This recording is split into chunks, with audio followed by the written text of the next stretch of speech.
Hey, sports fans, PB&Z Sports Chaos. And guess what? Playoffs. We're talking about playoffs. Yeah, believe it or not, folks, MLB playoffs start today. Wildcard round. We got some predictions. And by the way, you're going to say, well, 2 games are almost already in the books. We made our predictions earlier just to show you. PB's going to read my picks. I'll read his picks, and you'll see. Before we get to that, we will not be talking about basketball or hockey, but NHL does kick off this weekend, right, PB?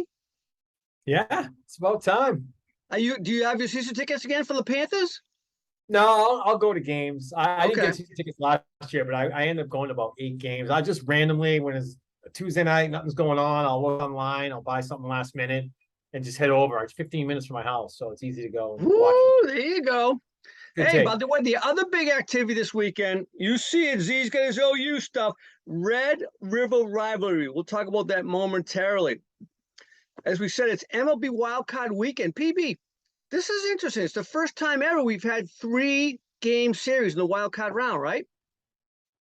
I believe so, yeah. Yeah, it is. Yeah. And we get 3 wildcard teams and 3 division winners. 2 division winners get buys. I think this is the first for that format, if I'm not mistaken, right? Yeah, it's very different. I like it. Yeah.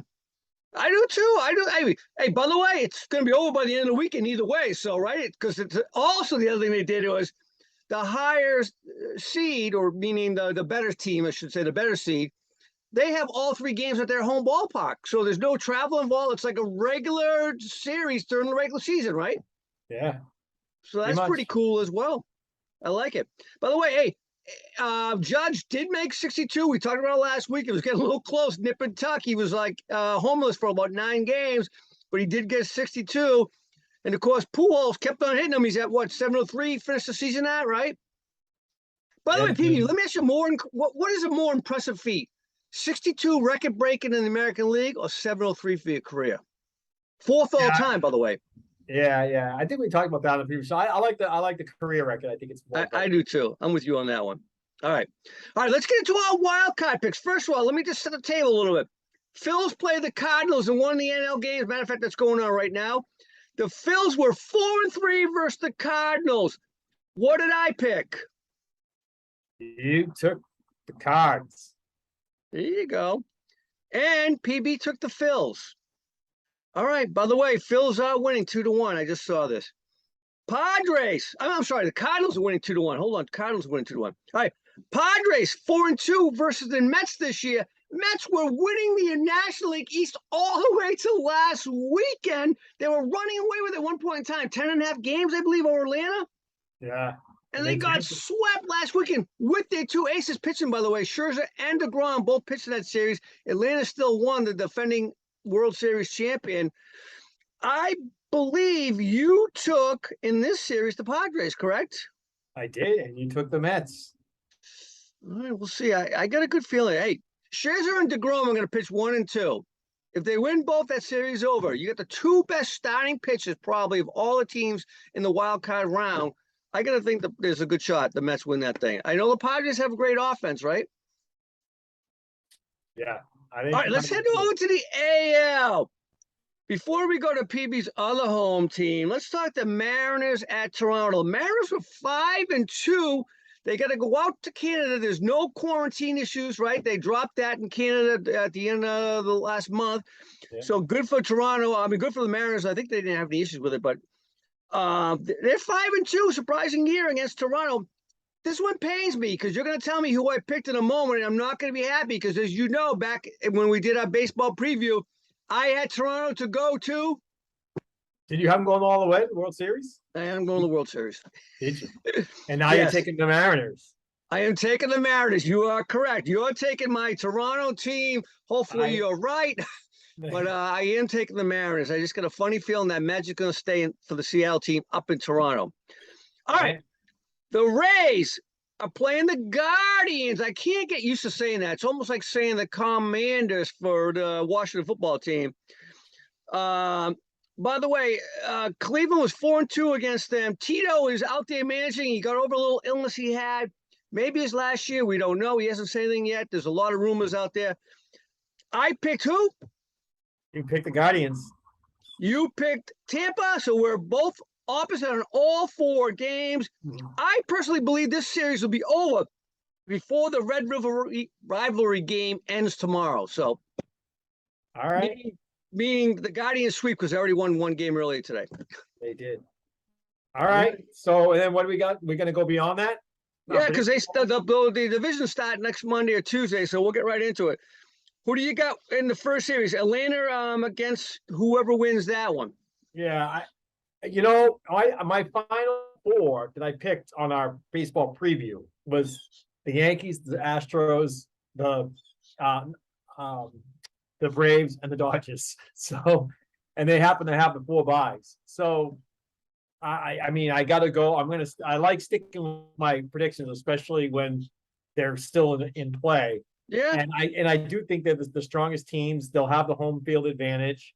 I think so. I'm just going to go with a sweep of the 4 home teams and the 4 teams that are getting the byes. So I'm going to go with an Astros winning, the Yankees winning with a final ALCS with those 2 teams, and the Braves and the Dodgers on the other side. It's a sweep. That's what I got as well. You're right. The 4 top teams, I think, are clearly the best team in baseball all around, right? Let me ask you a question before we move on to football. If you had to pick one long shot to upset those 4, who would it be? I think the Rays can upset the Yankees. You said that I all know year. they're already down 1-0. They're going to have to come back down 1-0, but I think they match up well against the Yankees. So to me, that would be the biggest long shot. For me, it's Mets. I think the Mets can beat Atlanta. I know they got swept last weekend, but I think if the Mets get their game right, they could beat Atlanta. And believe it or not, I'm not going to say we're going to see a crosstown or Subway Series because the Astros look too strong. I think at the end of the day, they go all the way to the World Series. Yeah, we'll talk about that in a couple weeks. Yeah, I like the Astros into the World Series too, though. Oh man, they look too strong. All right, let's talk a little college football. We got Alabama back on top. By the way, Georgia didn't lose last week. They just didn't look impressive. So Alabama moved ahead of them on points because Georgia had more first place votes. Bama plays Texas A&M. As we know, last year A&M beat Alabama down there. We're not going to pick this game because the spread is so crazy right now. How the spread got to be 24 points is strictly because A&M has not lived up to their billing, right? Yeah. But by the way, Bama may be without their Heisman Trophy quarterback. Bryce Young right now is a game time decision tomorrow at this point in time. So I still think Bama wins that game, but I don't know if they cover the 24. That's why we're not going to pick that game. But what do you think? I think they're too good, man. I still think they'll cover. All right. I still think they'll cover. All right, and the other big game, at least in my world, the OU Texas game, the Red River Rivalry, which takes place down at the Texas Fairgrounds at the Cotton Bowl, 118th episode of this great series. By the way, it pains me to say this: Texas leads the series 62-50-5. However, sneaky little fun fact here, little DYK, since 2000, you have any idea what that looks like? I'll save it. Oklahoma 16-7. Oh, wow. Okay. They are crushing them since 2000. So, by the way, this is the first time, take a wild guess on this, the first time since when that neither team was ranked going into the game.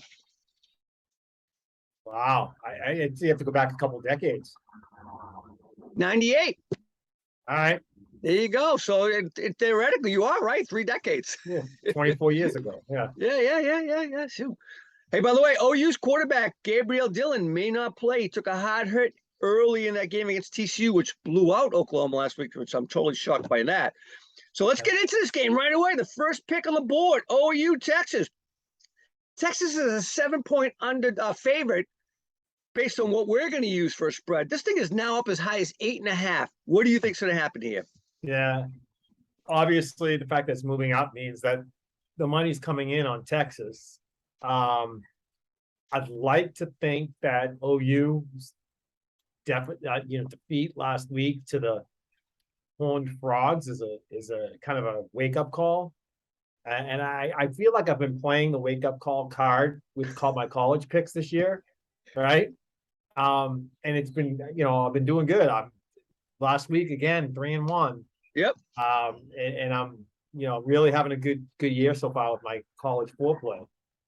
And I'm going to ride that theory on this one and think that I'm going to take the points with Oklahoma. They might lose, but I think they can keep it close. But I think there's a chance they could even win this game. So my pick is Oklahoma. G Money, by the way, of course, takes the favorite in this game, Texas. There's no way in hell Oklahoma loses by 7. And I quite frankly think they win the game outright because they are not going to go 0-3 in the conference. So Texas, Oklahoma wins it. We're both opposite G as usual. Yeah. All right. Staying with the Texas theme, number 17 TCU, the team that crushed Oklahoma last week, all of a sudden rose to nowhere to 17th. They're a 6.5-point favorite going to Kansas, who's number 19. I never thought I would say that in my lifetime. And by the way, Kansas is hosting for the first time ever College Game Day in Kansas this coming Saturday, tomorrow. Yeah. What do you think there? Yeah. I mean, 6.5 points. TCU's the favorite. Yeah, and I think they can ride that. I know that's a lot of points to give up on the road. Kansas is not a bad football team, but I think they can ride the momentum of that win last week and take it to the Jayhawks. So I'm going to go with TCU in this one, lay the points. I am really struggling this one. I think Kansas is not a 19th ranked team, nor do I think TCU is 17th. I think the College Game Day factor is going to be huge for those boys. I'm going to go with Kansas, not to win, but at least cover the 6.5. So I'm with G Money, who has Kansas as well. All right, there's a loss. Well, G Money usually wins one game, so. Oh yeah, all right. All right, number 16 plays BYU plays Notre Dame in Vegas for whatever reason. I have no clue why this game is in Vegas, but it's in Vegas. As I said, Notre Dame is a 3.5-point favorite. I don't know where that's coming from. What do you think? By the way, G Money, FYI, does take BYU. Yeah, and I'm going to side with G Money on this one as well. I think BYU can keep this game close enough to cover the spread. So give me the 3.5. I'll take BYU. Ooh, I'm really torn on this one. I think that Marcus can get those boys fired up, but again, why it's being played here? It's almost a home game, in my opinion, for BYU, right? So I'm with you guys. I'm going to go BYU. By the way, we talked about BYU being potential college football playoff teams that lost a few weeks ago. They win this game, they might be back in the conversation again. We'll see. All right, last game. Tennessee, which is number 8 in the country, didn't think I would say that since Peyton Manning left, is playing number 25 LSU at LSU. Why this game is not at night, because everybody knows playing down in Tiger Stadium, Death Valley at night is death normally for the visiting team, but it's a noontime game. In my mind, that's going to favor Tennessee a little bit. What do you think? By the way, I believe Brian Kelly needs this one, or otherwise he could be one and done in 1 year at LSU. What do you think? Yeah, and LSU had played a good game last week. It's in LSU. They're getting points. I gotta lean in that direction on this one. So I'm going to take LSU at home with the points. G Money's got Tennessee. I'm going to lean with you on this one. I think this is the one game I will not agree with G Money on at all. I think Brian Kelly finds a way to save his ass. So I'm with you. All right. All right, let's talk NFL. Last night we had the ugliest game in NFL history, I think, quite frankly, 12-9 in the first game with no touchdowns in like 10 years. At least Indy won. I'm very happy about that. Denver looks shitty as they have all year. Russ Wilson, maybe it's now we know why Seattle got rid of him. Geno Smith could be a better quarterback. I don't know. What was your thoughts on the game last night? Yeah, I mean, I did watch it from beginning to end. It was just disappointing offensive display on both sides of the ball. And yeah, I can't remember the stat they put up, but it's something to the effect of the last time. Oh no, it's the first time in NFL history that 2 quarterbacks with 4 or more Pro Bowls. Oh, okay. Did not score a touchdown. Not throw up one, but the teams themselves did not get a touchdown. It was the first time in the history of the NFL that's happened. So yeah, it was very lethargic on both sides of the ball. Obviously, Indy not having JT, running back hurts their game plan a little bit. Naheem Hines did absolutely nothing. And then, Jackson came in and he did okay for what he had to do and step up as the third or fourth string back, basically on that team. But yeah, Russell Wilson disappointing me. Denver's defense, I think they're legit, but their offense is just sour right now, and it's just not. I don't that's not a good football team. I'm sorry. I know we have some fans out in Denver, but your football team that I predicted to make the playoffs at this point, that's probably one of my biggest regretted picks that I have. By the way, when we did our divisional schedule preview, I had the Raiders being third and Denver being fourth. And then when we did our preview before the season kicked off, I said Denver comes in third and gets a wild card as well. I should have stuck with my original guns. Raiders will beat Denver out at the end of the season. I think as the season goes on, I would agree with that. Hey, by the way, I'm going to say this. One, Thursday night games are horrible for the NFL. The players are not ready to play that fast in a turnaround. They should not play. And then secondly, the Amazon Prime broadcast, not the commentators, because I like those two gentlemen, obviously Herbie and Al Michaels, but the broadcast quality sucks. The pitch is horrible. Get rid of Thursday night football, especially you don't have it on Prime Video. That's all I'm going to say.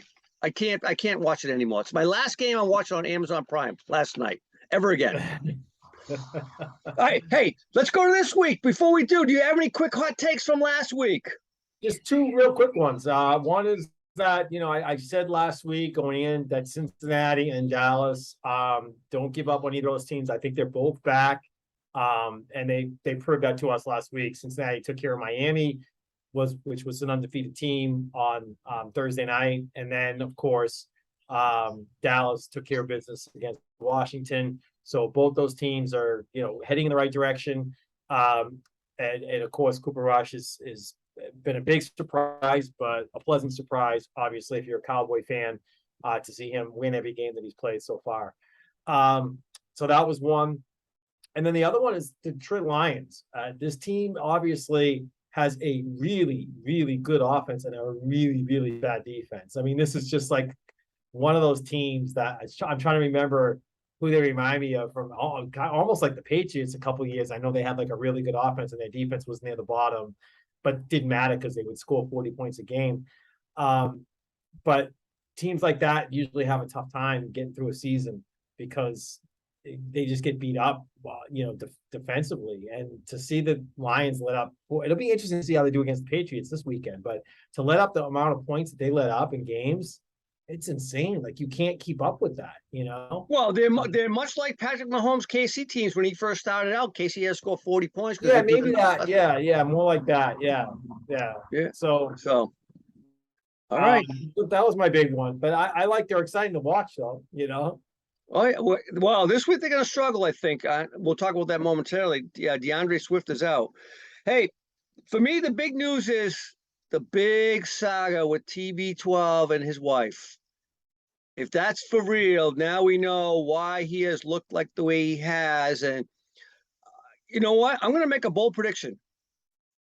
If Tampa Bay struggles much further, I would not be surprised he quit on the season. They got to game 9. Let's say they were 3-6. That's just a horrible way to go out. I just can't imagine Brady doing that. Just can't imagine it. I can't either, but as the news continues to grow and the more and more stories come out, I mean, all that stuff behind the scenes with his wife and family, I think he's just want to he's going to want to stay out of the news for his kids. We'll see. I hope not, but he just doesn't look interested in football right now, which I've never thought we'd ever say about TB12, right? Yeah, but I guess either way, he's probably done after this year, right? Oh, God, he has to be. I would think. I mean, 45 years old, those hits got to hurt. They got to hurt. Yeah. I mean, Bryce Young is 20 years old. He fell on the ground last week, and he's possibly out this game. So TB12, who's not much more physical than Bryce Young, really, I don't know. I don't see it. All right, let's talk some picks. Hey, there's not a lot of quality games on the radar this week. Last week, we had some good matchups. This week's there's a couple good ones, but let's talk about a couple of the games that we have some interest in locally. First of all, Pats hosting the Detroit Lions. You just talked about them. What do you think there? Yeah, this one's Pats, by the way, are going to have a third-string quarterback, it looks like, as of right now, starting the game, who played pretty well last week, right? Right, right. Yeah, Zappy looked good. Here's the thing with Detroit this week. Obviously, DeAndre Swift is questionable. It's probably leaning in the direction that he's not going to play. Um, Amon-Ra St. Brown, we're not sure if he's playing. Even despite those guys not being there, they still have offensive weapons. And I'm going to say this for the first time in like 3 or 4 years since we're doing the show, that Jared Goff is looking pretty good. So, so I mean, if they can figure out a way to score on the Patriots won't be able to keep up with them. So the question is, can they score? I mean, the Patriots defense looked very good against Aaron Rodgers last week. They did. And if they can stop the Lions and keep the Lions to that 20 to 24 point range, there's a chance, given that defense, or even I'd even say up to maybe 28 on the 30, the Patriots can probably put enough up to beat the Lions. But if the Lions score up into the 30s, I think it's going to be hard for the Patriots. So it's really going to come down to the Patriots defense just keeping their, getting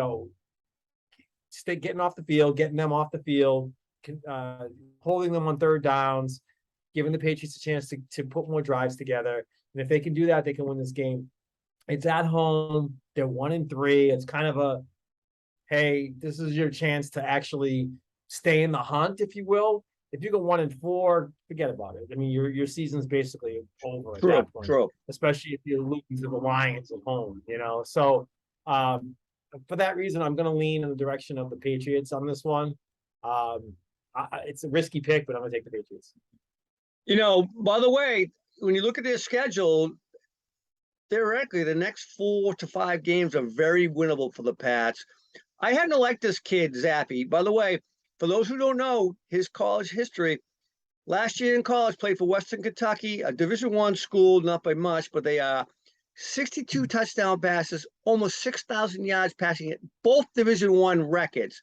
The kid can throw the ball. I know there's been other kids like that, Chimmy Chang and stuff like that. I think he's got a little different mojo to himself. I like him. I think they win. I get the Pats, so does a G Money. All right, let's talk about your local team, the Dolphins. They got to come up here. They got to play the Jets. All of a sudden, people are like high on the Jets because they beat the Pittsburgh Steelers last week. I don't know. What do you think? Yeah. By the way, no Tua. But Teddy Bridgewater is no slouch, right?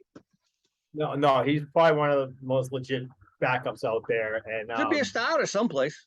Yeah, and everybody beats the Steelers. I told you, Steelers are a 5-win football team this year. I mean, they already lost. You're looking right about that. You're looking right. I know. Yeah, they lost the Jets. Kenny Pickett's obviously a project now at this point.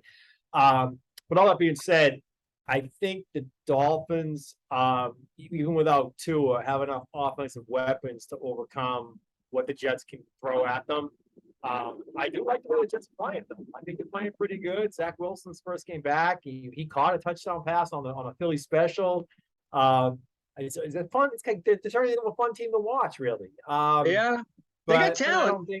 Yeah, and they do. They have some really good talent. Breece Hall's starting to get the rock a lot more. He's pretty much the lead back there now over Michael Carter. But I'm still gonna say that the Dolphins are the better football team with more talent. So despite being on the road, they should win that game. So I'm going to go with the Fins. Yeah, with the skill position guys they have, Teddy Bridgewater won't miss open guys. And Tyreek's going to be open all day long. And so isn't the other kid there. I'm drawing a blank on his name. It's not Judy, but the other kid from Alabama. Waddle. Yeah. They'll be open all day long, and Bridgewater will hit them. He is an accurate quarterback, so I'm with you on that one. But G Money, by the way, Ching has the Jets. All right, Chargers. They go to Cleveland. This game, the minute you hear that, you go, "Oh, Chargers should win." Cleveland's not that good this year, but it's a 1:00 game, which means a 10 a.m. game for the Chargers. Chargers, because Herbert is still a little banged up, and Cleveland can bring the pass rush. They do have a good defense. This game's a little bit risky, in my opinion. What do you think? Yeah, I do. I think it'll stay close, but I think in the end, the Chargers win. You got Chargers. All right. I'm going to go on a limb. I'm going to go Cleveland. The 1 p.m. start, I think, favors them. By the way, G Money likes his man crush boy, Herbert. He's got the Chargers. So all right. Good luck to you. All right. Philly, they got to go out west. The only 4-0 team right now is to go out west and play Arizona. against Kyla, two former OU grads, although obviously no Hurts made his money at Alabama or made his name in Alabama before almost winning the Heisman at OU. What do you think of this game? Yeah, I think Philly's a little overrated. I mean, I know they're 4-0. They're the only undefeated team. Ooh. This is a road game. This is a tough road game, and Arizona I think, can beat them. I think they're going to get the throne at some. This team isn't going to be sitting at 11-0, and we're like, what is this going to be the next undefeated team? They're going to lose football games. This is a 10-7 football team to me, Philly. Now they're going to 4 start. I might go 11-6, but I'm not in that 14-3, 13-4 area at all with this team. So they're going to lose some football games this year. This is one of them. So I'm taking the Hey, Cowboys. by the way, G Money has Philadelphia, so I'm with you. I'm riding with Arizona. Here we go, Zona. Let's go, Kyla. All right. Probably the two big games of the week. First one, Cincinnati is at Baltimore. I already tell you, G Money likes Cincinnati, so that's already got me thinking. Ravens defense is the worst in the league at where they should be the best, given that they have two former Pro Bowlers sitting in the secondary, but their pass defense is horrendous. Right. What do you think? Yeah, and Cincinnati started 0-2, and they could still finish, 12-5 this year. I mean, that's the type of team that they are. And they're on a great streak right now. They're playing good. I'm going to take the Bengals, even though it's on the road. I think they can take care of business with the Ravens. Ooh, all right. G Money likes Cincinnati as well. So I'll tell you this: Baltimore does not lose 2 in a row at home. That's for sure. So I've got Baltimore. But they've lost 5 in a row at home. They're not going to lose 2 in a row this season. All right. Dallas goes to the Rams. This was a sneaky game. I'm a big Rams fan, but I picked them against the 49ers, and I saw something I didn't like last week, and that's the 49ers pass rush absolutely ate up the Rams. What do you think of this game? Yeah, and for that reason, I think they're going to change their game plan a little bit. And Stafford just didn't look good either. And he was very reliant on Kupp in that game. Like, I feel like he didn't look anywhere. I mean, well, I shouldn't say that because Higbee caught like 10 balls himself, but besides Higbee and Kupp, he didn't look at A-Rob. He looked at Schwarneck a little bit. He didn't really look at Akers or Henderson out of the backfield. I think he was just kind of locked in, and I think they're going to change their game plan enough and realize that they're not as good as they think they are. And Dallas obviously is legit with Cooper Rush. So I think they'll pull this one off only because it's in LA. If LA was playing in Dallas, I'd probably pick Dallas on this one. Ooh, but okay. I'm going to take the Rams in LA.